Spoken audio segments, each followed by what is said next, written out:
جی دیکھیں یہ جس چارٹر آف ڈیموکریسی کی بات کر رہے ہیں اسی میں یہ لکھا ہے کہ جس پارٹی کی زیادہ منتخب نشستیں ہوں گی انہی کو ریزرو سیٹیں ملیں گی ان کی چارٹر آف ڈیموکریسی میں. نمبر سیکنڈ یہ کہہ رہے کہ یہ چارٹر آف ڈیموکریسی میں ہم یہ ترامیم لا رہے ہیں. ان کو 18 سال بعد یاد آ گیا کہ جی ترامیم کرنے, پہلے کیوں نہیں کر رہے تھے, اس سے پہلے کیوں نہیں کیا؟ جی دیکھیں ان کو جسٹس قیوم چاہیے, ان کو من پسند ججز چاہیے, ان کو فائز عیسیٰ سوٹ کرتا ہے, ان کو وہ چاہیے کہ وہ کم از کم ان کے حق میں جو میں اعلان آپ کے شو میں کہتا ہوں کہ جو کیس ابھی اس دن میرے ساتھ آپ کی ٹی وی شو میں پروگرام میں بیٹھے تھے تو میں نے ان سے پوچھا کہ کیس کس کو لگا ہے, تو اس نے کہا جی قاضی فائز عیسیٰ کو. میں نے کہا مبارک آپ جیت گئے. ہمارا یہ ٹرسٹ لیول ہے اس ٹائم. اور جو ڈیسیجن ہوا ہے 8 ججز نے کیا سپریم کورٹ آف پاکستان نے, وہ ہم تو نہیں لے کے آئے. یقین ایسا ہونا چاہیے نا کہ بارش کی دعا کرو تو چھتری گھر سے لے کے نکلو گے, آپ کو پتا ہو. جی دیکھیں دعا کے ساتھ آپ نے دعا بھی کرنی پڑتی ہے. ہاں دعا یہ آپ دعاؤں پہ جنرل فیض کی دعاؤں پہ آسرا کر کے بیٹھے ہوئے تھے نا, اب آپ کے سر سے ہاتھ اٹھ گئے, اب آپ کے سر سے ہاتھ اٹھ گئے تو اب آپ دعاؤں کی بات پہ آ گئے. لگاؤں جو وہ کہتا تھا نواز شریف کے ہمارے روحانی باپ ہے, لگاؤں آپ کا روحانی باپ چلا گیا تو اب آپ دعاؤں کے بارے میں آ گئے. یہی باجوہ کو لانے والے کون تھے, یہی. اور بات کرتے ہیں ہمارے اوپر جنرل فیض کی. جی دیکھیں جنرل فیض جانے تو فوج جانے, اس نے اچھا کیا ہے برا کیا ہے. جی دیکھیں وہ ڈی جی آئی سائی تھا اس ٹائم. اگر جنرل فیض کی جگہ آپ ہوتے ایز اے ڈی جی آئی سائی تو کیا پرائم منسٹر اس کے ساتھ کام نہ کرتا؟ یہ آتے جی. اور اس کے علاوہ میں بے شمار ایسے ان کو جنرل جیلانی, میں اتنے نام لے دوں گا جنہوں نے ان کو پیدا کیا. جی تحریک انصاف واحد سیاسی جماعت ہے. عمران خان گلی گلی پہ رہا ہے, 28 سال اس نے زندگی کی دی ہے پارٹی بنانے میں. یہ عمران خان تو کبھی اپنے حلقے میں نہیں گیا, وہ گلی گلی کیسے پھرے گا؟ مریم نواز کی مجھے آپ ایک دن پولیٹیکل سٹرگل دکھا دیں سوائے اس کے کہ نواز شریف کی بیٹی ہے. حمزہ شہباز کہ صرف اور صرف میرٹ یہ کہ وہ شہباز شریف کا بیٹا ہے.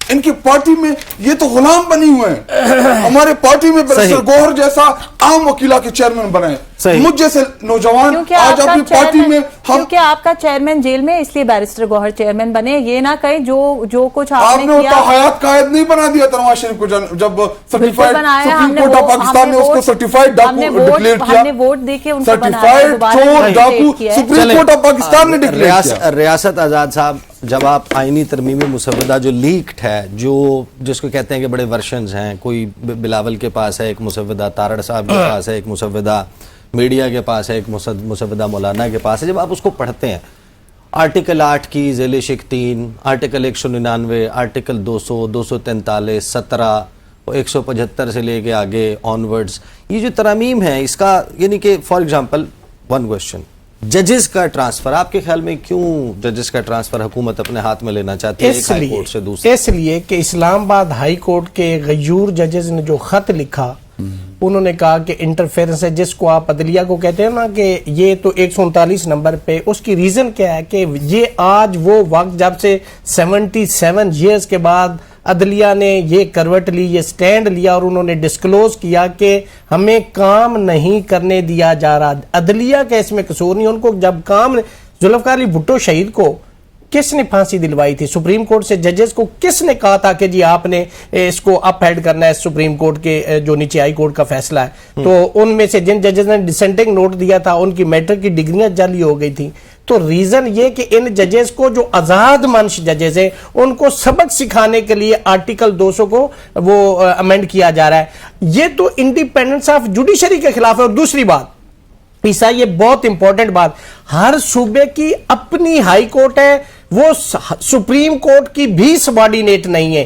اگر آج آپ اس میں لکھا نا کہ ود دی کنسنٹ آف جج اس کو ٹرانسفر کیا, اگر آپ وہ ہٹا بھی دیں تو کیا, لیکن لیگلی بائنڈنگ تو ہے نا, جو judgments question of law Supreme Court میں سیٹل ہو جاتے ہیں ان کو تو ماننا ہے نا ان کورٹس نے. نہیں دیکھیں نا, وہ تو آپ دیکھیں جو امینڈمنٹ آ رہی ہے اس میں 189 کو بھی ختم کر رہے ہیں, 184(3) کو بھی ختم کر رہے ہیں. پھر یہ سپریم کورٹ ایک تقریباً ریڈنڈنٹ ابینڈنٹ سپریم کورٹ ہوگی, اور اس کو سپریم کورٹ آف پاکستان بھی نہیں کہیں گے, وہ پھر آپ کہیں گے federal constitutional court of Pakistan, اس کا چیف جسٹس ہوگا, اس کی ججمنٹ جو ہے وہ بائنڈنگ ہوگی. تو آپ تو جوڈیشل سٹرکچر ہی چینج کر رہے ہیں. چونکہ جو لیجسلیشن ہو سکتی, ایک تو سب سے پہلے میں یہ کلیئر کر دوں, جو نیشنل اسمبلی کے رولز 2007 ہیں, اور سینٹ کے 2012 کے رولز آف بزنس ہیں اس کے تحت لیجسلیشن ہوتی، بغل سے ڈاکومنٹ نکال کے اس پہ لیجسلیشن نہیں ہوتی۔ دوسری بات، اگر آپ ایسی لیجسلیشن کریں جس میں 227 کے مینڈیٹ کے خلاف جو یہ کہتا ہے کہ انجنکشن آف اسلام کے خلاف، یا چیپٹر نمبر 2 کانسٹیٹیوشن آف 1973 کا 8 سے 28 تک اس سے ریپگنٹ ہو، یا اس کے جو بنیادی حقوق انسانی حقوق اس سے ریپگنٹ ہے، یا آپ بنیادی سٹرکچر چینج کرتے ہیں تو اس کی وائریز کو سپریم کورٹ بھی دیکھ سکتی ہے، اور انڈر آرٹیکل 199 جس کو آرٹیکل 9 کو جو liberty of person and life and liberty اس کو بھی آپ کریں، سیکیورٹی کے نام پہ کسی کو آپ اٹھا لیں، آپ تو لوگوں کی جانوں کے ساتھ کہہ رہے ہیں، ان کی زندگیوں کے ساتھ کہہ رہے ہیں، آپ تو اس ملک کا پورا نظام، اس کانسٹیٹیوشن جو ذوالفقار علی بھٹو نے متفقہ آئین دیا آپ اس کو دریابرد کرنے کے لیے جا رہے ہیں، اور آپ کہتے ہیں یہ جوڈیشل ریفارم ہے۔ جوڈیشل ریفارم اگر آپ کانسٹیٹیوشن کورٹ بناتے ہیں تو 187 کیسز ہیں صرف، نیچے ڈسٹرکٹ کورٹ میں 7 سے 8 لاکھ کیسز ہیں، اسلام آباد ہائی کورٹ میں 16,500 کیسز ہیں۔ آپ کہتے ہیں کہ باقی سب راوی چین لکھ رہا ہے اور ملک میں کوئی مسئلہ نہیں سوائے ججز کی تو خشک ہو گیا ہے پوسٹنگ ٹرانسفر اور اس کانسٹیٹیوشن۔ دوسری بات، اس میں آپ وزیر اعظم ججز لگائے گا تو جن کی تعیناتی سیاسی ہوگی وہ کورٹ بھی سیاسی ہوگی۔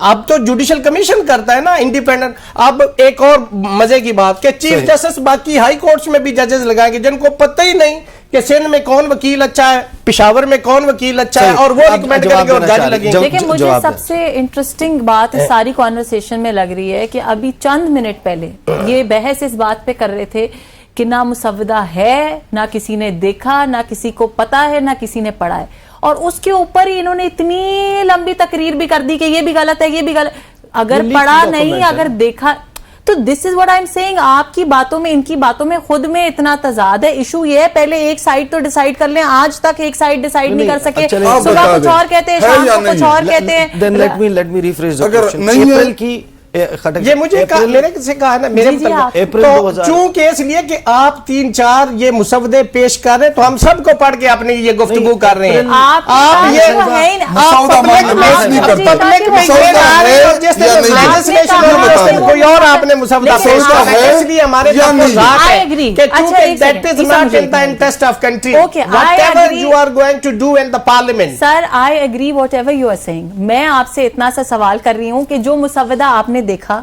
آپ کے پاس ہے؟ آپ نے ابھی کہا، ایک منٹ مجھے پہلے ان سے بات کرنے میں آپ کو جواب میرے پاس ہے۔ آپ کے ایک پارٹی لیڈر نے اشتر اوصاف صاحب نے مجھے بھیجا ہے، میرے پاس بطور پریزیڈنٹ آیا، میں نے اس کو پڑھا ہے، جو پہلے فلوٹ کر رہا تھا پارلیمنٹ میں وہ اور ہے، یہ اور ہے، جو فضل الرحمان کے پاس ہے وہ اور ہے۔ لیکن آپ نے ہمیں کیا پتا کہ جس طرح سے آپ کر رہے ہیں آپ نے پارلیمنٹ میں لیجسلیشن کس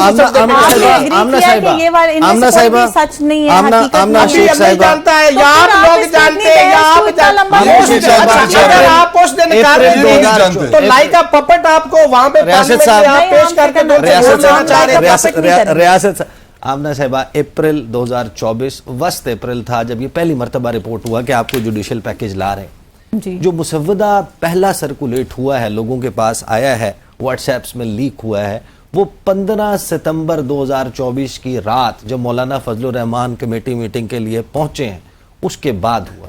اس دوران یہ جو آئینی ترمیمی مسودہ ہے جو آپ پاکستان کے آئین میں بنیادی تبدیلیاں لا رہے ہیں، آلموسٹ 1/3 آف دا کانسٹیٹیوشن آپ تبدیل کر رہے ہیں، اس پہ کس جج سے آپ نے، کس سٹیک ہولڈر سے، کس بار سے، کس سیاسی جماعت سے، کس میڈیا سے، کس سے آپ نے مشاورت کی اور اس کے سامنے رکھا کہ ہم یہ تبدیلی لا رہے ہیں؟ 15 اپریل سے 15 ستمبر کے درمیان ایک ایگزامپل۔ اچھا، سب سے پہلی بات یہ عیسیٰ میں آپ کو بتانا چاہوں گی کہ یہ صرف پاکستان میں ہوتا ہے کہ کورٹ میں جو کیس چل رہا ہو اس کا چرچا میڈیا کے اوپر ہوگا، جو انٹرنل میٹنگز ہو رہی ہوں ان کا چرچا میڈیا پہ ہوگا۔ جب بھی پوری دنیا میں جو ترقی یافتہ ممالک ہیں وہاں پہ ایسی کوئی بھی چیز ہوتی ہے تو وہ ہائیسٹ سیکریسی کے ساتھ کی جاتی ہے۔ یہ مشاورت اگر ججز سے ہو یا اگر پولیٹیکل فیگر سے ہو یا کچھ ہو، بالکل کی ہے، لیکن یہ چیزیں میڈیا میں ڈسکس ہونے والی، اور انہوں نے ایک بڑی امپورٹنٹ بات کی، میں وہ بھی ایڈریس کر دوں۔ مجھے بریک پہ جانا ہے، آپ بریک کے بعد ایڈریس کر لیجئے گا، کیونکہ معاملہ یہ آپ کہہ رہی دنیا میں سیکریٹ رکھا جاتا ہے۔ میں تو جب پارلیمنٹ جاتا ہوں فرسٹ فلور پہ میں لگے ہوئے دیکھتا ہوں مجسمے ذوالفقار علی بھٹو کا مجسمہ ہے، اس کے ساتھ ولی خان صاحب، آپ کو ساتھ میں شاہ احمد نورانی، مفتی محمود، اس وقت کے جو حفیظ پیرزادہ وزیر قانون تھے، وہ سب نظر آتے ہیں۔ وہ آئین کے لیے بنانے کے لیے 1973 کا میٹنگ ہو رہی تھی، آپ لوگوں نے کہاں چھپ کے میٹنگ کی، اس کا مجسمہ کب سامنے آئے گا تصویریں، وہ تو ہم دیکھیں گے۔ بریک لیتے ہیں، بریک کے بعد آ کے گفتگو کا سلسلہ جاری رہے۔